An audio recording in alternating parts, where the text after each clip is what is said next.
I 100% can say this with all certainty in my heart. If Indiana played Georgia's schedule, they're losing 2 games. Like, they're going to lose 2 games. If any team in this country, if Oregon started the season... I think most teams would lose 3.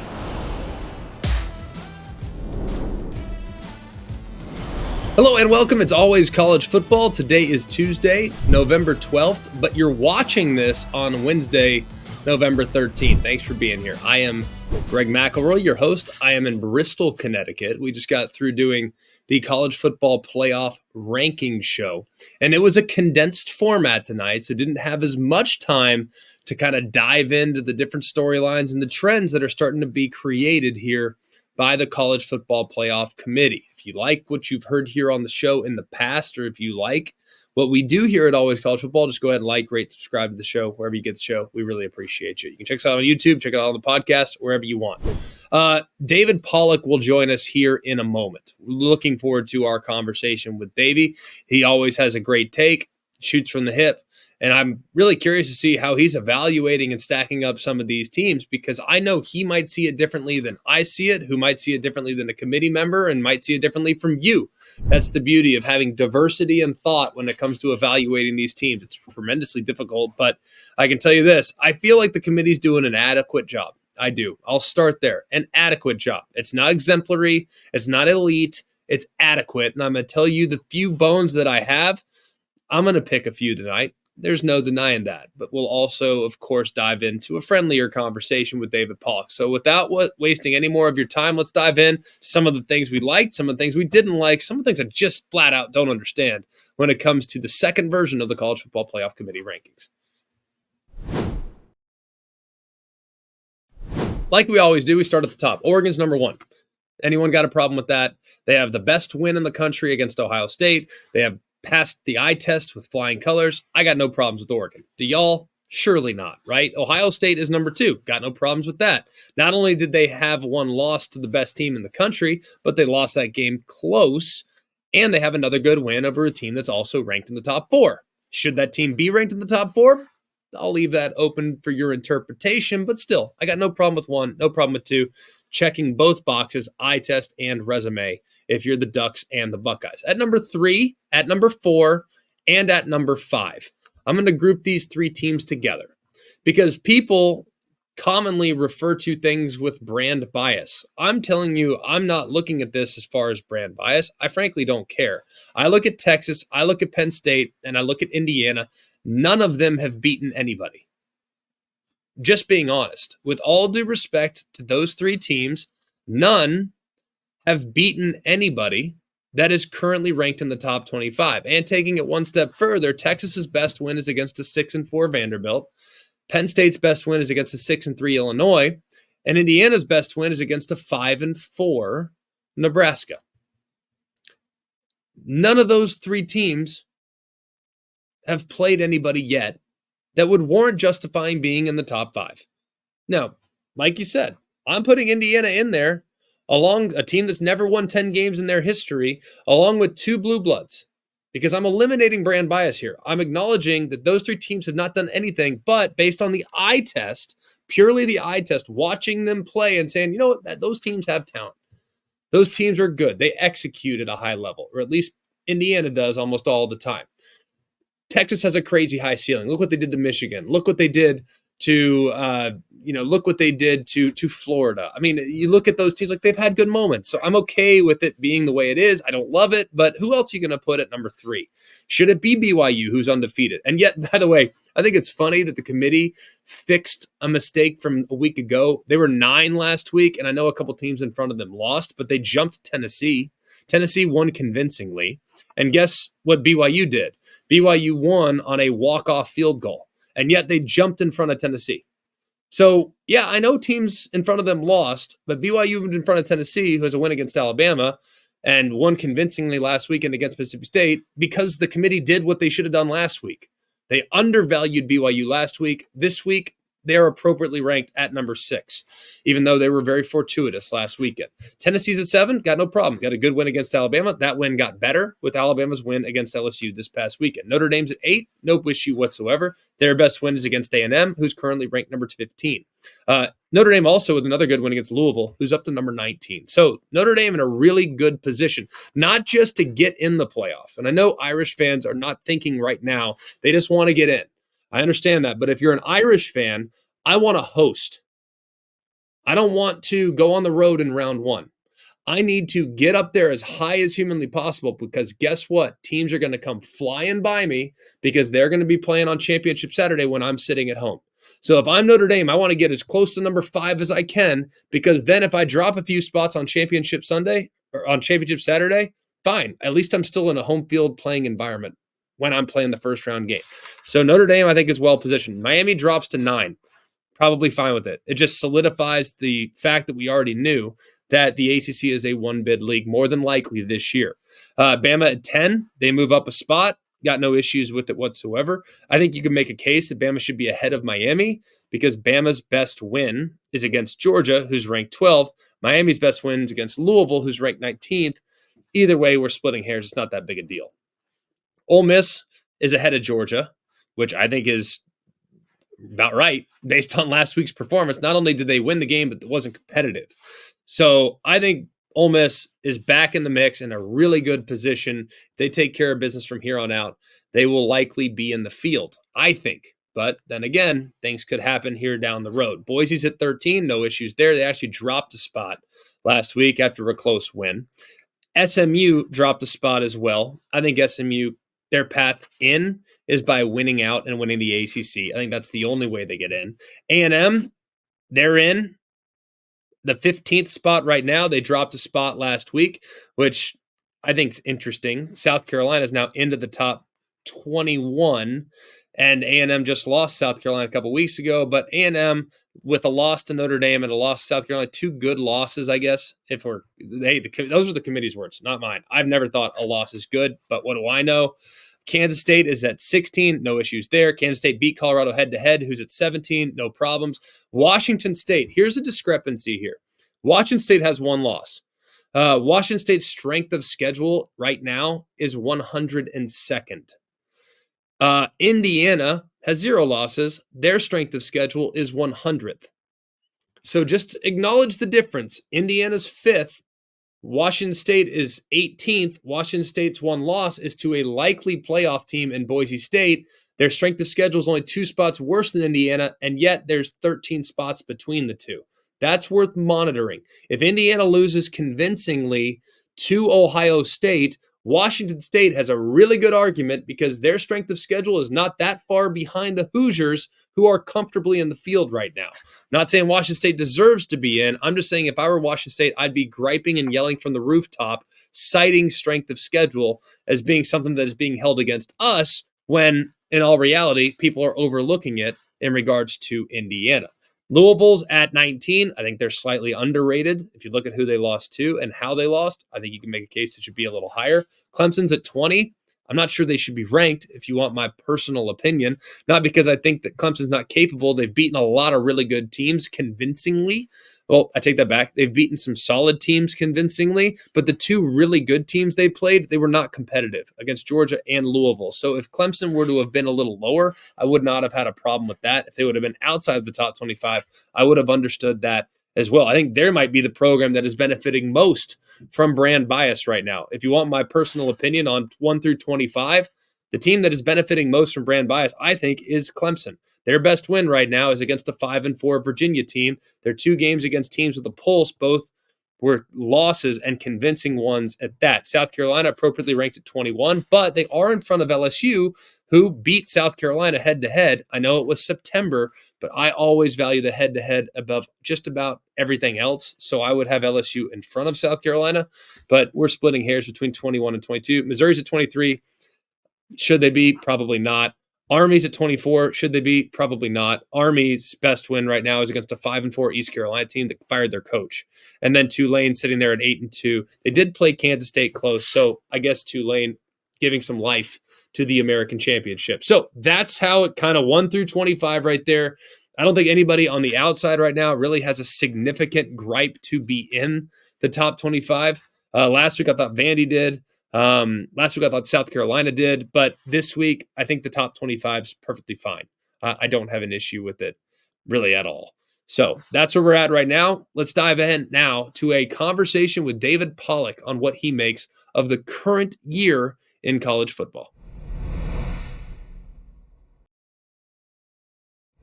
All right, we welcome him in now. He is David Pollack. You can check him out on YouTube, The David Pollack Show.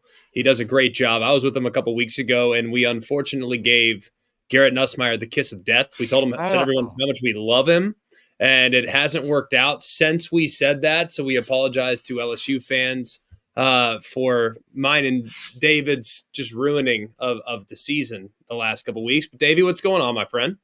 Nothing much, man. I'm super casual, and I love that you got that suit on, all buttoned up. I'm like, as soon as I saw you, I'm like, I got to get this tie off. Like, I mean, it's not the most comfortable. So, what do you think of the rankings, homie? What was your first reaction?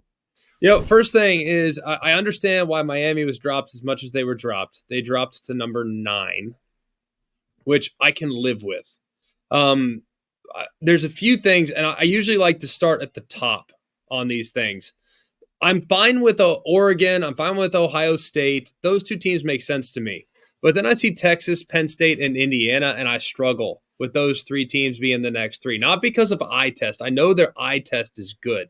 But the resume does not justify a top 5 ranking. And maybe I just think top 5, and I just hold that in rarefied air, but they haven't beaten anybody. So I'm just having a hard time there. Are you? So would you feel comfortable like putting BYU there? I'd feel actually probably better about putting BYU there because BYU at least has found a way to win. And we're splitting hairs in either way because the difference between being, the 2 seed or the 4 seed is not that dissimilar. But I just think for BYU's program being undefeated and having 2 wins against teams that are currently ranked in the top 16, that matters.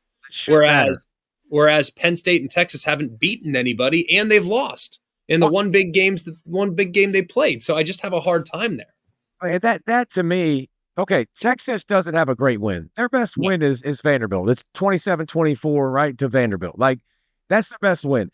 Penn State's best win is USC? Penn State's best win is Illinois at 6-3. Illinois, okay, which is not a top 25 team. No. Indiana doesn't have a great win, but Indiana has taken their palm and just-handed slap people right upside their face besides Michigan. Like, literally, come here. And just, so they're undefeated, and they haven't really messed around. The state of Michigan's the only one that's really given them any issue whatsoever, just Michigan this past week. So how is Indiana not ahead of them? That to me is a little bit of a shock. BYU. Let me push back on the Indiana thing for a moment, because I know you value strength of schedule. I know you're not, diving into the metrics. You're looking at the tape, and I respect you a lot for that. But when I look at a team, let me ask you a question right now. How do you perceive Washington State? That's such a great question. Right now is number 18 at 8-1. Their one loss came to Boise, who's currently ranked number 13. How do you evaluate Washington State right now? I don't know how to evaluate Washington State. That's the really hard part for me. Okay, so you probably look at it and you say they haven't played anybody. I can't justify putting them up there, at the top of the list. But yes, their strength of schedule is 102. And I look at Indiana's, their strength of schedule is 100. Do you realize that if you take teams 90 through 110 in strength of schedule rankings, okay, 90 through 110, there is one Power 5 team not named Indiana in that list, and that's Utah. So they are surrounded by 19 out of 20. 19 teams around them in 10 spots in any direction are G5 teams. So they have played a G5 schedule based on strength of schedule metrics. So I respect Indiana immensely for how they've dominated and their game control and their metrics and their level of execution. But I have to ask the question, who's it against? Yeah, and I think that's what I look at to me is Indiana ain't played around. They've been extremely dominant. They've destroyed everyone they've played. They've done it on offense. They've done it on defense. They've done it with adversity with a backup quarterback. And I just believe what I'm watching with Indiana for sure. Like, I don't think – now listen, they're going to get a test with Ohio State, and that's going to be fun to watch, the athleticism and the power. But I'm not – I absolutely – and if Indiana goes in there, the only way – first of all, we go through the conferences.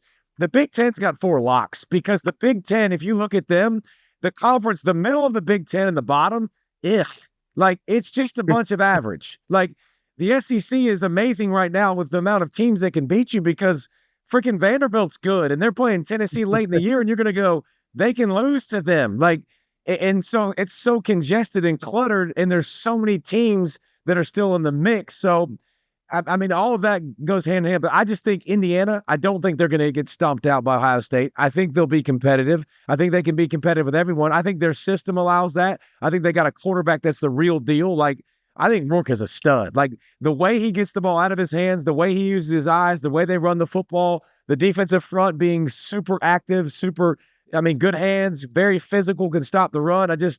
I love what I'm seeing from them from that standpoint, and just the level of dominance. Yeah, I don't disagree. I mean, when you watch them play, I don't get the same vibes that they're not a good team. I just don't know who they've played against. And that's, I think, a fair rebuttal right now with why I just have a hard time, frankly, with teams 3, 4, 5, I have a hard time. I have a hard time with 6, BYU. I think Tennessee, if I know what's going on with Nico Iamaleava and I'm going to get a good version of him, I think they can play with anybody. I like Notre Dame a lot.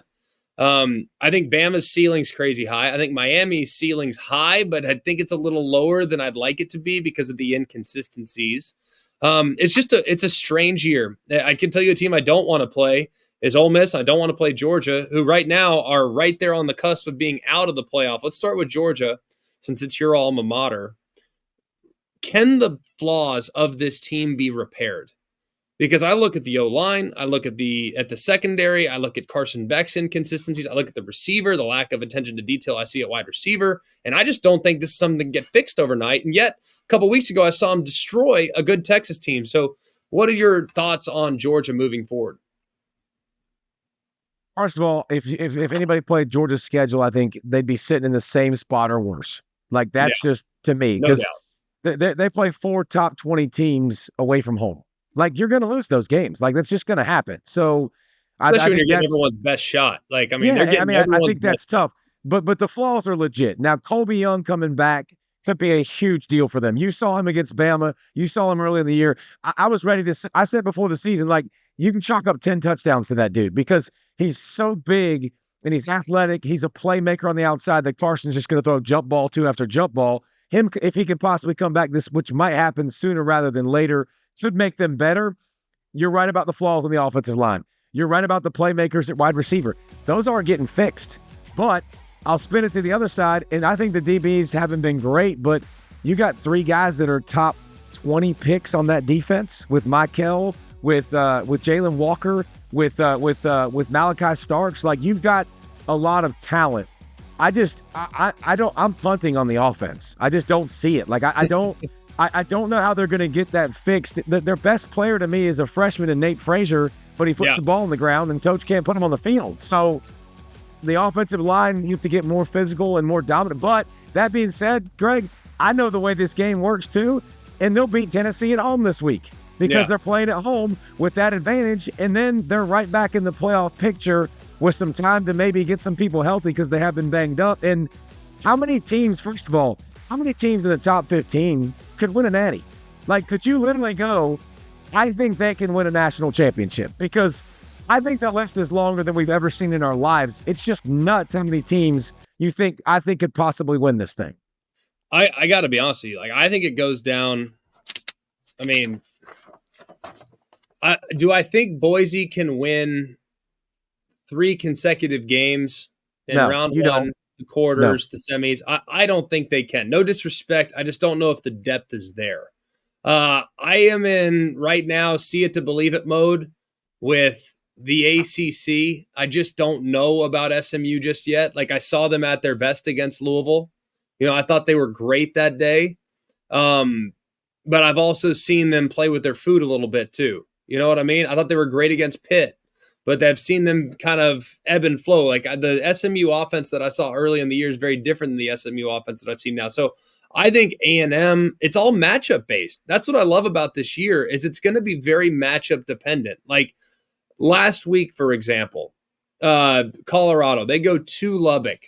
Like I would not have told you that Colorado could beat Texas Tech 4 weeks ago. And then you watch Texas Tech secondary start to play the way they've been playing. And you're like, Colorado's got this thing in the bag. It's just a bad matchup for Texas Tech. So I think it's going to be very matchup dependent. Which means you're going to lean towards more complete teams because I'm going to lean toward teams with high ceilings and high floors. Like so if I have to sacrifice some Greg, you got the top of floor. I'll take the higher floor as opposed to the lower ceiling. Yeah. So if I gave you the top 15 teams right in front of you, do you have that list? I do. I got it right here. How many of them could win a natty? All right. Can win a national championship. Oregon, yes. Ohio State, yes. Texas, yes. Penn State, I don't think they can. Nope. Indiana, no. I won't know until I see them against Ohio State. I need to know go toe-to-toe with the big boys. BYU, probably not. Tennessee, yes. Notre Dame, yes. Miami, yes. Ole Miss, yes. Bama, yes. Georgia, yes. Boise State, no. SMU, TBD.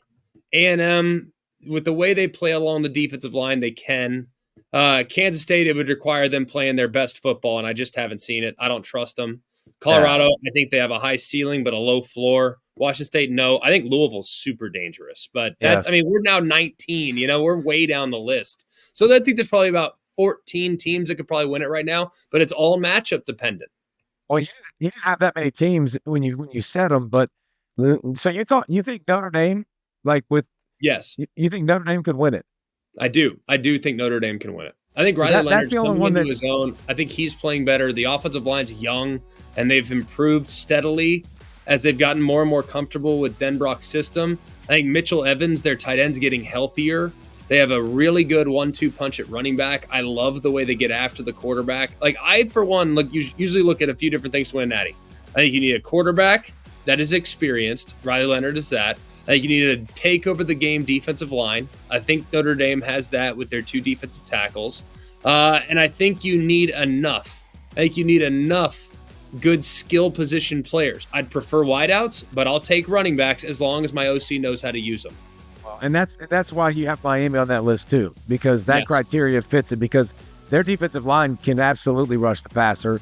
They can create havoc. It's just their secondary has been so bad, and their tackling has been so bad. Georgia Tech just beat them with a quarterback that went 4 for 4 for 17 yards. Like that, Greg, just happened. Like that's discouraging. So, but that's the thing.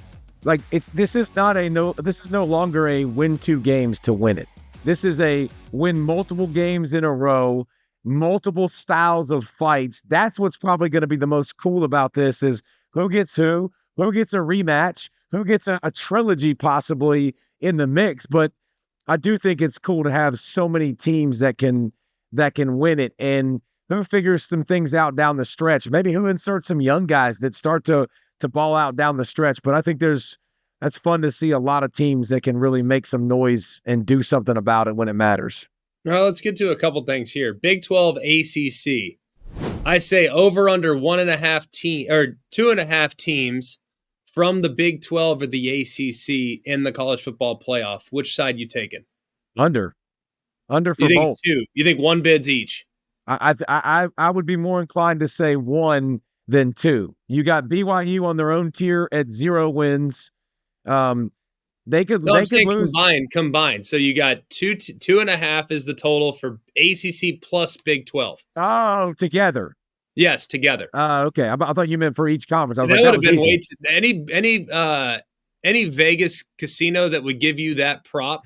2.5 ACC or Big 12 teams in. Yeah, I think we should run to the window there, buddy. No, together, you're stealing money. ACC plus Big 12 combined 2.5. I would say if you made me bet it, I would take the under, because Miami, I absolutely could see them losing again. And if they do, to Syracuse or in the ACC championship game, with the little respect that the committee has already shown them, I could see them being out. And one team's going to win it and one team's going to be in. So I would say one team. The Big 12, I mean, I love the story of BYU, Greg, but I watch their offensive line, and it's not elite. I watch their linebackers, and I watch them run, and I watch their skill. And BYU is going to have a hard time matching up with speed, and they're going to struggle. Like they're going to win games, and they've done an unbelievable job of winning games, and I'm impressed with the way they've won games. But they're not running through a bunch of teams in the playoff. All they got to do is get to the Big 12 championship game and win it, and they're in. But I would say one of the two, because I don't trust Colorado to go winless down the stretch. I don't trust BYU, so I'll say one from each league gets in. Yeah, I look at it, man. I think it's one from each. I don't know at this point, with Miami's loss last week, that either team, them or SMU or whoever else might get in that mix. I don't see a scenario where they could potentially survive a loss and still get in an at-large setting. Big 12, I agree. BYU, they're in a great position, but if they lost in the Big 12 title game, I could see them dropping like a hot potato. It just, whether they should or shouldn't is beside the point, but I could see them being penalized significantly. The only thing that could help them out is their head-to-head win against SMU, which right now I think is really impactful. SEC Big 10. Right now, the Big 10 has 4 of the top 5 teams. Do I think that those 4 teams are in the top 5? No, but I can understand why they're there right now. Do you think 4 will ultimately get in from the Big 10? Yeah, 100%. I just, again, schedule matters. Penn State, Indiana, Oregon don't play each other. Like, they don't play each other in the regular season. That's a good break. That's not a scheduling. Like, nobody thought Indiana was going to be great. It just happened to break the way it was. Michigan's usually really, really good in this conference. Like, it happened that way. But I think Oregon is going to get in regardless of whether they win that game or not. Ohio State and Indiana. If Ohio State loses to Indiana and Indiana's playing for the championship, Ohio State was already above Georgia as a one-loss team, and Georgia was a one-loss team with Georgia had a better resume than them. So I think the committee respects them. So yeah, I think Indiana, if they lose to Ohio State, they're still going to be in, because I don't think there's another loss on their schedule. And Penn State, I don't know where that is either. Yeah. What if Indiana gets blasted? I mean, that's the only debate. You know what I'm saying? Like, I think there's a debate to be had there, and I think people need to be prepared for it. And they're going to look at us and say, "Oh, those SEC homers." I mean, it's really not. Like, I'm just calling it how I see it.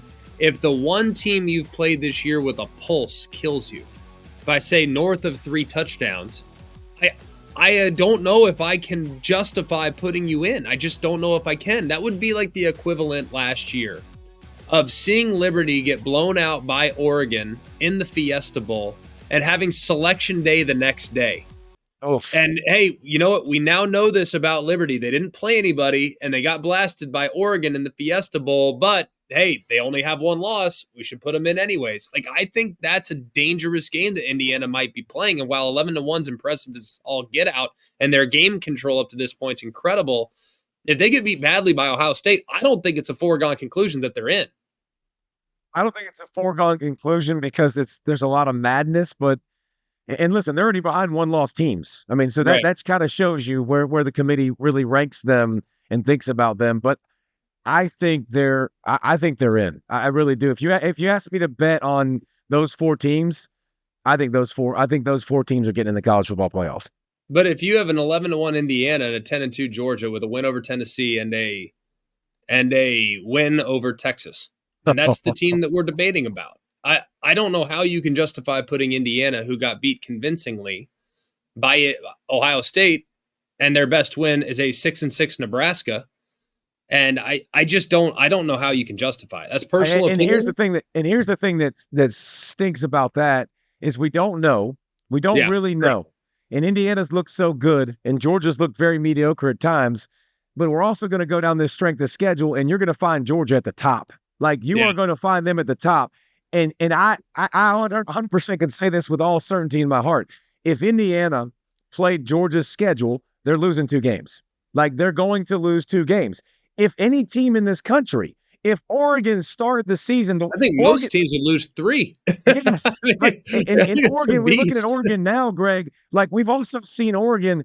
It took them several weeks. Idaho, Boise State, like, it took them several games to start the season.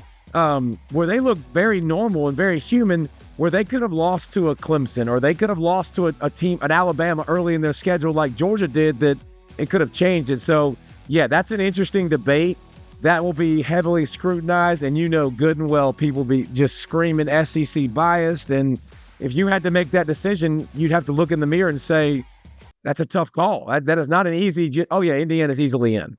Yeah. At what point do you start to factor in the home field and things like I think home field is a tremendous reward to have a home playoff game. Look, you didn't win your conference. I personally believe that the home field advantage should go to teams that reached their conference championship game and lost. I know that sounds crazy, but hey, they made it further than anybody else. They had to play in week 13 when nobody else did.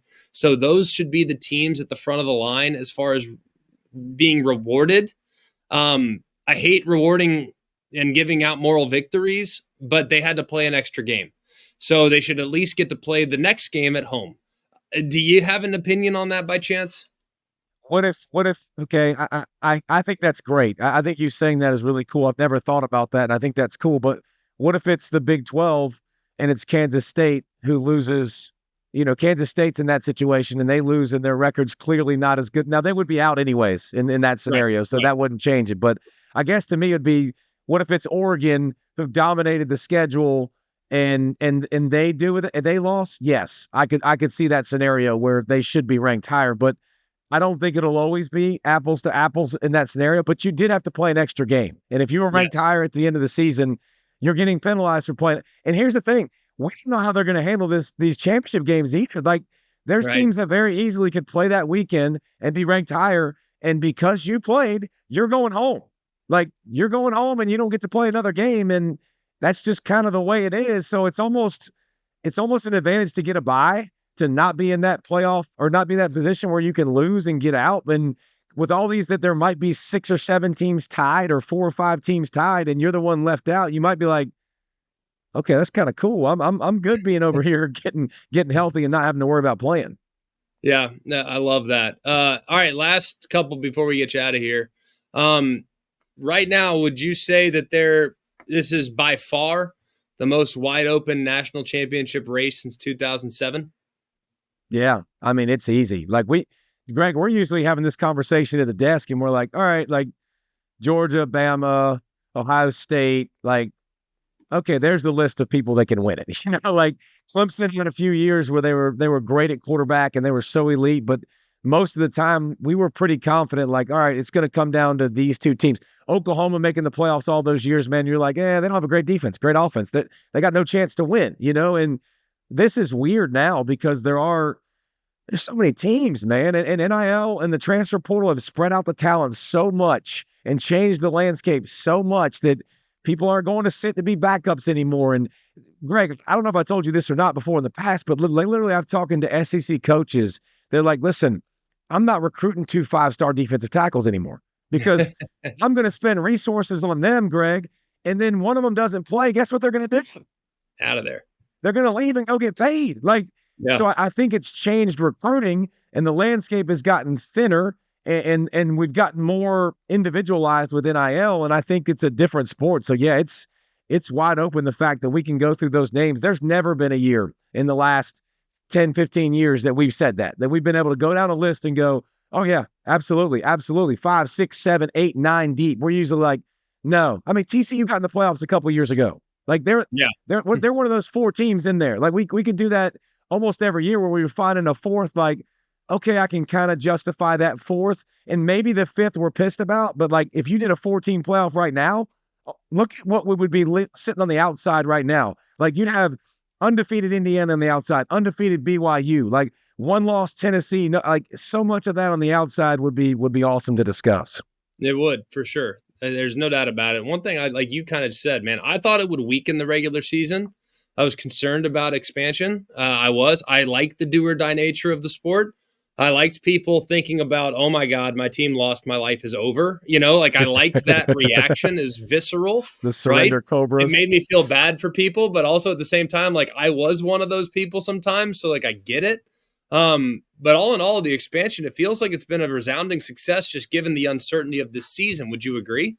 Yes, 100%. Georgia, Tennessee is an elimination game. Like Yes. Bama, LSU last week. LSU, I know, is still in it. To me, they're out. That was Well, an Tennessee's elimination not game. necessarily dead. Georgia is if they lose this weekend. But Yeah, to be but that's honest what with you, like, LSU's not even dead yet, but and I close. think, but I think last year LSU, last week I think LSU, it was an elimination game. I think Correct. whoever lost was going to be out.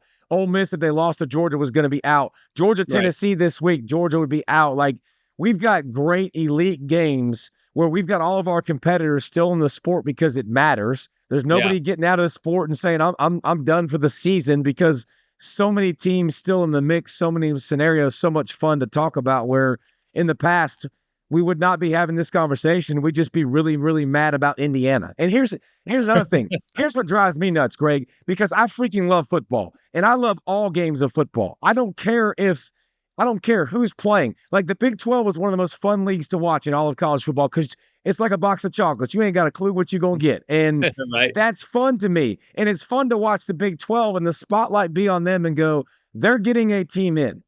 They're going to get a team in. So which one is it going to be? Let's go through the 6 teams that are still mathematically in it, including West by God, Virginia. And then how about the non-group of 5? Like we're going to be paying attention to Tulane, who now jumps in the polls, and their 2 losses are to Power 4 teams. We're going to pay attention to Army, Navy like crazy. We're going to pay attention to Boise State. So I think for the game and the spread of the game, like, how is this not something that's really positive? And I was the same way because I hate change. Like with my kids, with my life, like I just like to stay in my box and things not to change. But so far, man, this is flipping outstanding.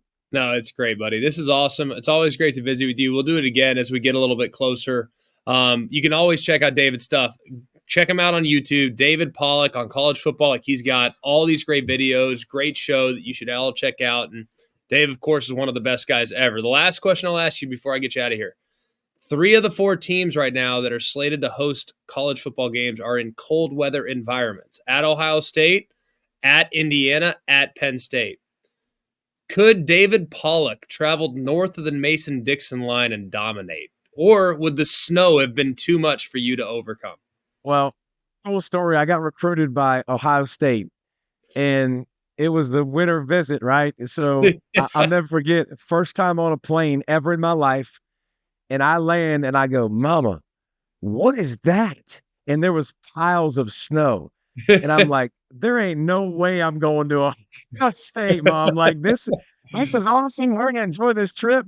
And then how about God's sense of humor? Drafted by the Cincinnati Bengals years later, and no indoor facility, so you get used to it. But no, if you don't think that is going to affect games, like you're crazy. It's no different than coming down south and breathing that thicker air when you've been in that cold air. Like it 100% will have a bearing on outcomes of games, and we'll also go into that styles of matchups. And some of these teams that like to chuck it, Greg, you know this, dude, when it gets colder and that ball gets a little bit harder, the catch rate goes down, the body warmth isn't as good. So like those things are going to be real down the stretch that we hadn't even discussed yet. Yeah, no, you're right, 100%. And Miami right now, they would get one of the 4 byes. But if they somehow got it in that large situation and one of those teams from up north had to go play in Miami on December 20th, and it's 84 and 97% humidity, hey, guess what? Tempo, boys. We're going tempo. Let's go. That's so dirty. And it'd be the opposite would be so true, though. If they had to go to cold, it's the worst. I don't know what's worse, being warm weather team that goes cold or cold weather team that goes warm. I think I would prefer to go warm, but I don't know. Either way, it'd be terrible. But Dave, great stuff, buddy. Always great to see you, and we look forward to visiting again soon, man. Appreciate you, big dog. That'll do it for us here at Always College Football. Continue to encourage all of you to like, rate, and subscribe to the show wherever you get the show. We appreciate you guys for all the support you've shown us over the years. It's always so much fun to visit with you guys, especially after we do the ranking show. It's one of my favorite shows that we do all week. I just love breaking it down with you guys, going line by line. We don't have time during the television show, but we do have time here on the podcast, so we always appreciate you guys being with us to help break it down. Thanks to David Pollack. Again, check out David Pollack wherever you get your podcast. Just type in David Pollack and go to YouTube, type in David Pollack. You'll find his stuff there. He does a tremendous job. So for all of us here at ACF, for Mark, Jake, Jack, the other Jack, I'm Greg. We hope you have an amazing day. And remember, it's always college football. Hey guys, it's Greg McElroy. Thanks for watching Always College Football. Make sure you like, rate, and subscribe to ESPN's YouTube channel and wherever you listen to your podcasts.